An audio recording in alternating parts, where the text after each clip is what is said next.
you. Thank you. Thank you. Gentleman yields back. Now, would you please recognize the gentleman from Alabama, Mr. Figures, for 5 minutes. Thank you, Mr. Chair. Secretary Rollins, pleasure to meet you. My feelings are hurt that I was not one of the cool kids that got to come over in the early days of, We'll fix that. of you coming on board. But I appreciate you being here. Also appreciate your staff getting you ready for this. I've been in their shoes before and preparing an executive branch official, a cabinet agency head for this sort of testimony. So It's a lot of work. It is. It is indeed. I represent Alabama, the 2nd Congressional District of Alabama, which includes Mobile, Montgomery, Tuskegee, Troy, Phoenix City, and a bunch of other places I'm sure you've never heard of. But within it is Tuskegee, formerly the Tuskegee Institute, now Tuskegee University, one of the land-grant colleges. We also have Alabama A&M University in the state of Alabama, another land-grant college. And given USDA's history, particularly in the state of Alabama, one of my colleagues earlier mentioned how some of the about 50% of the black farmer litigation settlement money is coming to Alabama. There's a sensitivity there, just given historical race relations with USDA, obviously that predated you, and how USDA treats minority communities, particularly in the state of Alabama. And so through that lens, the suspension of the land grant scholars program was something that resonated a little bit differently, I think, for us in Alabama. And just in looking at a timeline, trust me, I wanna grill you on the things that I think you're fully responsible for and praise you for things as well. But looking at the timeline, I kind of doubt it was you that made that full decision and pushed that full process, just given when you were confirmed, when the suspension was announced, when the suspension was reversed. And so I want to get to a little bit of the bottom of how we got there, because that really impacted a lot of students across the country, especially at Tuskegee University, and that university has done a lot in terms of ag. We know the history of George Washington Carver and what they've meant. So my question to you is, first, twofold. One, the 1862 schools also have the same land-grant scholar program. Is that correct? I believe that's correct, but I want to confirm that. All right, thank you.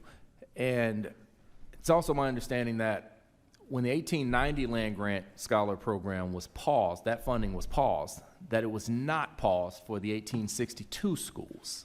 Is that your understanding of it? I need to research that. I'm so sorry. I don't have that off the top of my head. Got it, no problem. Media reports and what was uploaded on the website indicates as much. And so given that history that I just alluded to, it feels bad. We've had some people talk about identity politics, but it feels that when you have the 1862 schools, which are the Texas A&Ms and the LSUs, historically white, when they were established, segregated institutions, their funding is not touched. But then you have the 1890s, which were all historically black colleges, stood up post-Civil War. Their funding was stopped. That feels problematic based on identity. And that was something that we obviously took issue with, and it was reversed within 5 days. But I feel like looking at that timeline, that was something that was already in motion before you were confirmed. And so my question is, was that a product of DOGE, or was that the product of, like, how did we get there, I guess is the first question. And I wish I knew the answer to that, because it was before my time. But I will say this, that I was in the first Trump administration. We were the first administration to guarantee full funding for the HBCUs. And I'm not questioning your commitment to them. No, but I just want to make sure that we don't end up there with some future funding. Yeah, sir, I appreciate that, and I take it to heart, and I understand the optics.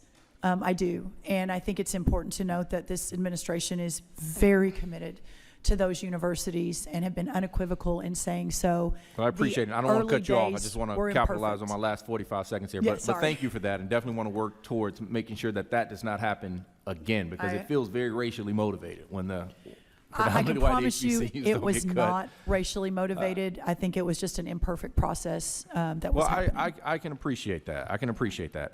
Last thing that I have time for, and I'll follow up with you on some other things because I would love to sit down with you, is rural hospitals in my district are among the worst in the country. We have 26 rural hospitals in the state of Alabama that have been rated at risk of closure. We have 22 that are rated at immediate risk of closure.